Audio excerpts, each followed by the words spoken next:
Theo Cury na tela agora para trazer também o seu olhar, a sua análise dessas declarações dadas pelo ministro da agência Reuters. Como você mesmo já notou aqui, Theo Cury, mais uma entrevista que ele dá para veículos de alcance internacional, como é o caso da agência Reuters, mas agora tratando especificamente desse impacto jurídico, tanto de como as instituições financeiras brasileiras devem atuar neste caso, mas como dele próprio ou a sua defesa deve atuar no âmbito da justiça norte-americana em relação à lei Magnitsky e usando o argumento de que não haveria um respaldo jurídico para sanções contra ele. Exato, Yuri, ele já deixa uma sinalização de qual é a avaliação dele e como ele eventualmente votaria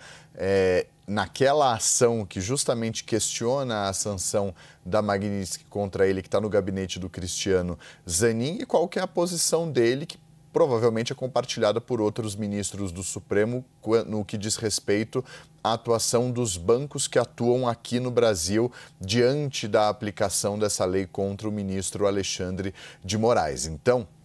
é uma entrevista importante, mais uma entrevista que Alexandre concede à imprensa internacional. Primeiro deu entrevista para o Washington Post, depois deu essa entrevista para a agência Reuters, que tem uma capilaridade muito grande por se tratar de uma agência de notícias que repercute em diversos veículos de comunicação que assinam o conteúdo dela. Tem um objetivo isso, tem uma estratégia por trás o ministro Alexandre de Moraes. Não está falando com a imprensa brasileira, está falando com a imprensa internacional que vai repercutir no exterior, tanto nos Estados Unidos quanto na Europa, né, Yuri? Por meio da agência Reuters, que tem uma capilaridade muito grande nas redações europeias e que deve ser, a Europa, o próximo passo de tentativa de sanções contra o ministro, de acordo com uma intenção que já foi expressa pelo deputado federal Eduardo Bolsonaro e também pelo Paulo Figueiredo, depois da conclusão das sanções que são aplicadas nesse momento pelos Estados Unidos ao ministro.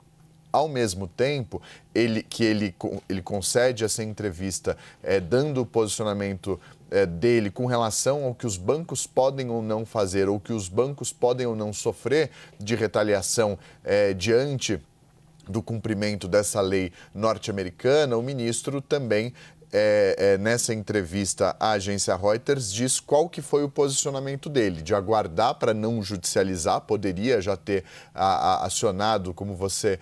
mencionou, interpelado ali, a Justiça dos Estados Unidos contra a decisão, mas diz que nesse momento ele está apostando numa saída diplomática, na mesma toada que o Supremo tem defendido ao longo dos últimos meses, e a gente tem trazido esse posicionamento aqui. Uma saída por meio da política, uma saída diplomática, e acredita que sim, que o presidente norte-americano, não sei se muito otimista o ministro Alexandre ou não, mas acredita que Donald Trump vai voltar atrás e recuar com relação à aplicação dessa lei contra ele. Inclusive foi o Theo Cury quem trouxe a apuração aqui na CNN de que Eduardo Bolsonaro e Paulo Figueiredo miravam a Europa como o próximo destino das articulações para algum tipo de sanção ao ministro Alexandre de Moraes. Obrigado mais uma vez, Theo Cury.